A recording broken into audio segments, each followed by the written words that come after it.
لیکن یا رسول اللہ میں اسے ناراض. اللہ کے رسول کے چہرے کا جغرافیہ بدلا. اے بوڑھی ماں ذرا بتا تو صحیح، تیرا بیٹا بڑا اچھا ہے، نمازی ہے، نیک ہے، پرہیزگار ہے، پڑوسی کے ساتھ بھلائی کرنے والا ہے، لیکن تو اسے ناراض کیوں ہے؟ کیوں ناراض؟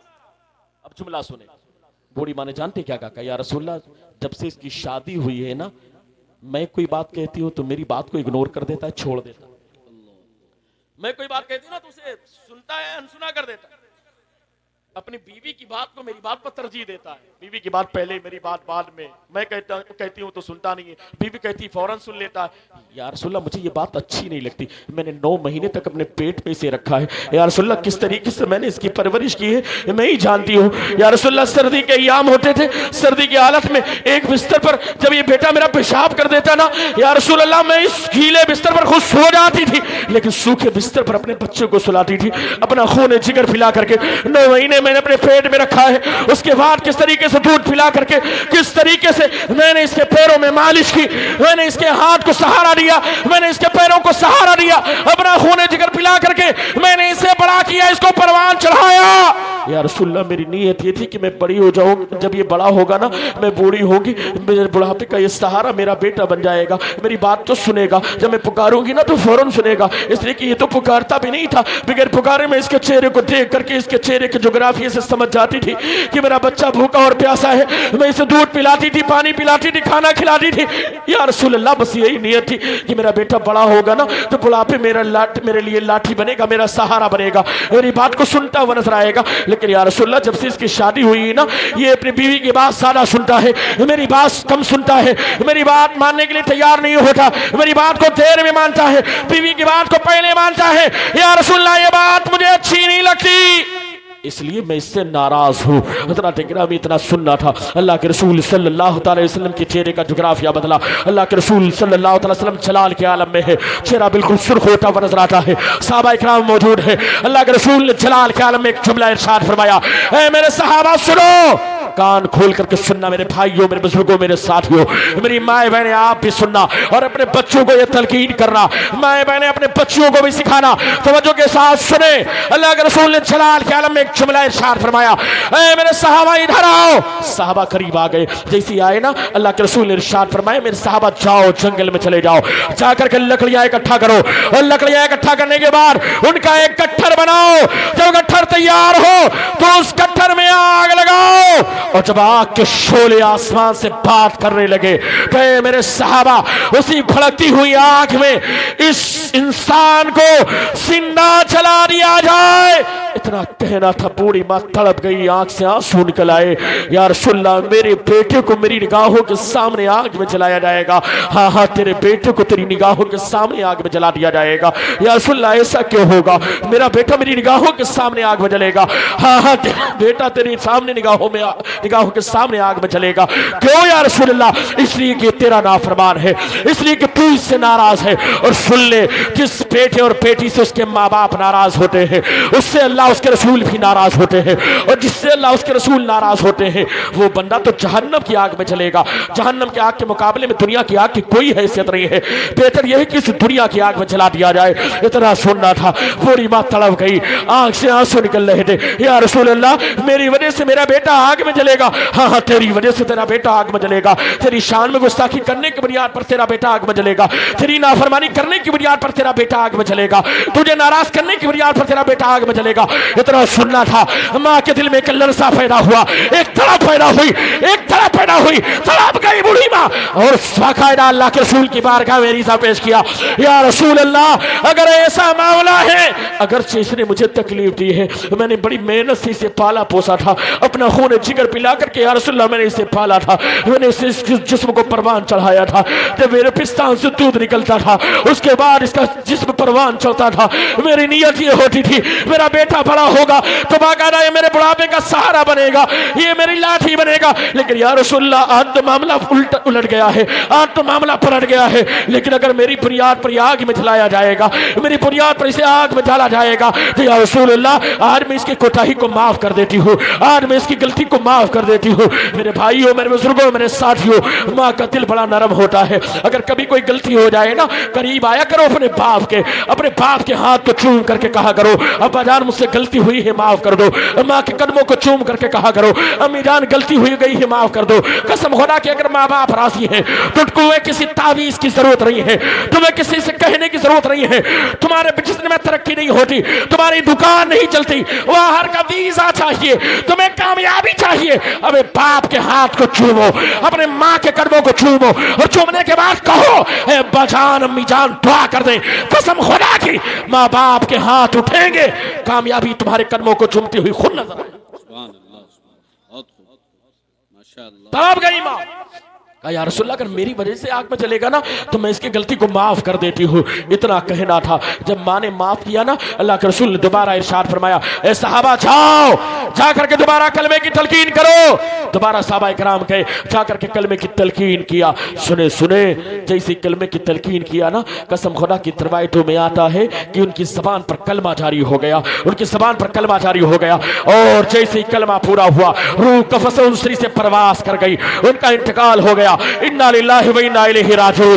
جب انتقال ہوا, انتقال کے بعد غسل دیا گیا, وصال کے بعد غسل کے بعد باقاعدہ کفن پہنایا گیا. کفن پہنانے کے بعد دفن کی تیاری کی گئی. نماز جنازہ کے بعد قبرستان میں دفن کی تیاری کی گئی.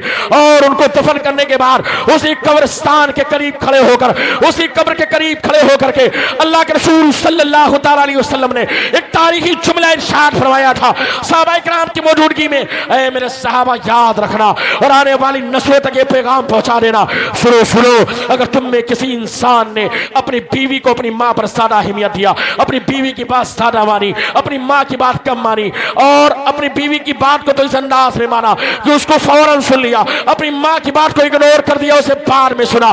سنو اگر ماں کی تکلیف ہو گئی تو سنو اللہ کے رسول صلی اللہ تعالی وسلم ارشاد فرماتے ہیں اے میرے صحابہ اگر تم میں کسی انسان نے اپنی بیوی کو اپنی ماں پر زیادہ اہمیت دیا, اپنی بیوی کی بات زیادہ مانی, اپنی ماں کی بات کم مانی, تو سنو اللہ نہ تمہاری نمازوں کو قبول فرمائے گا, نہ تمہاری زکات کو قبول فرمائے گا, نہ تمہارے صدقات کو قبول فرمائے گا, نہ تمہاری خیرات کو قبول فرمائے گا. اللہ تمہاری کوئی نیکی قبول نہیں فرمائے گا. اس لیے ماں تجھ سے ناراض ہے, باپ تجھ سے ناراض ہے. اس لیے حضرات گرامی ابھی بھی وقت ہے, آؤ اسلامی شریعت کے سانچے میں ڈھالنے کی کوشش کرو اپنے آپ کو, اللہ اس کے رسول کے فرمان پر عمل کرنے کی کوشش کرو. ما آتاکم الرسول فخذوہ وما نہاکم عنہ فانتہوا. جو کچھ رسول تمہیں دے اسے لے لو, جس چیز سے منع کرتے اسے رک جاؤ. اس لیے آ جاؤ علماء کرام کا دامن تھام کر کے حدیث پاک کی روایتوں کو سنیں, احادیث کی روایتوں کو سنیں, باقاعدہ مسائل شریعہ کو سیکھیں اور دین کے مسائل کو سیکھنے کے بعد اس پر عمل کرنے کی کوشش کریں تاکہ تمہاری دنیا بھی کامیاب ہو جائے اور تمہاری آخرت بھی کامیاب ہو جائے. بس اسی پیغام کے ساتھ کہ شادی ہونا تو شادی سے پہلے اپنے بچوں کو دین سکھائیے, اپنی بچیوں کو دین سکھائیے. قسم خدا کہ اگر دین سکھا دیا نا تو قسم خدا کی یاد رکھنا, جو آئے دن نیوز آتی نا کہ بیٹا کسی کو لے کے چلا گیا یا بیٹی غیر کے ساتھ چلی گئی, سنو قسم خدا کی اگر فاطمہ الزہرا کی سیرت تمہاری بچی کے سینے میں ہوگی, اگر صحابیات کی سیرت تمہاری بچیوں کے سینے میں ہوگی, ازواج مطہرات کی سیرت باقاعدہ تمہارے بچیوں کے سینے میں ہوگی, قسم خدا کی وہ اپنی جان دینا تو گوارا کریں گی, لیکن مصطفیٰ کا دیا ہوا ایمان کبھی گوارا نہیں کریں گی کہ اس کا سودا کرے, کبھی اس کا سودا نہیں کریں گی. ان کی جان چلی جائے گی وہ راضی ہوگی, لیکن مصطفیٰ کے دیے ہوئے ایمان پر کمپرومائز کرنے کے لیے تیار نہیں ہوگی. تمہارا نوجوان بیٹا کبھی دین کے معاملے میں کمپرومائز نہیں کرے گا, پھر آقا کے ناموز کی بات آئے گی تو اس پر کمپرومائز نہیں کرے گا. اس لیے حضرات گرامی ابھی بھی وقت ہے, بدل دو وقت کو پروانوں خدا کے لیے, چراغ بن کے جلو بزم مصطفیٰ کے لیے. آؤ یہ عہد کرو, یہ مدرسے اسی لیے قائم کیے ہیں مولانا صاحب نے, یہ علماء اسی لیے پڑھ کر کے آئے ہیں تاکہ تمہارے بچوں کو دین سے قریب کریں, تمہاری بچیوں کو دین سے قریب کریں, شریعت اسلامیہ سے قریب کریں, اللہ اس کے رسول کے فرامین سے قریب کریں. اس لیے عہد کرو کہ انشاءاللہ تعالیٰ ہم اپنے بچوں کو دین سے قریب کریں گے, اسلام سے قریب کریں گے, اور جو بنیادی عقائد ہے مذہب حق مسلک اہل سنت والجماعت مسلک اعلیٰ حضرت کے, ان تمام چیزوں کو سیکھنے کی کوشش کریں گے تاکہ تمہاری دنیا بھی اچھی گزر سکے, تمہاری آخرت بھی اچھے انداز میں گزر سکے. آؤ عہد کرو کہ انشاءاللہ تعالیٰ ہم یہ کریں گے. آج ہمارے جیلانی بھائی کے گھر میں شادی خانہ آبادی کے موقع پر یہ پروگرام ہوا, اپنے گناہوں سے ہم سچی توبہ کرتے ہیں. سارے لوگ مل کر کے پڑھیں استغفر اللہ استغفر اللہ, بلند آواز سے پڑھیں استغفر اللہ. مولا ہم سے بڑی غلطیاں ہوئی ہیں, بڑے گناہ ہوئے ہیں, لیکن آج علماء کی موجودگی میں سچے دل سے تیری بارگاہ میں رجوع لاتے ہیں, سچے دل سے توبہ کرتے ہیں. استغفر اللہ ربی من کل ذنب واتوب الیہ, اشہد ان لا الہ الا اللہ واشہد ان محمد عبدہ ورسولہ, واخر کلماتی الحمدللہ رب العالمین. در در کی خاک میں نے چھانی میرے نبی، پایا نہ کوئی آپ کا ثانی میرے نبی، لوگوں سے کہہ سکوں کہ تمہارا غلام ہوں، مل جائے کوئی ایسی نشانی میرے نبی۔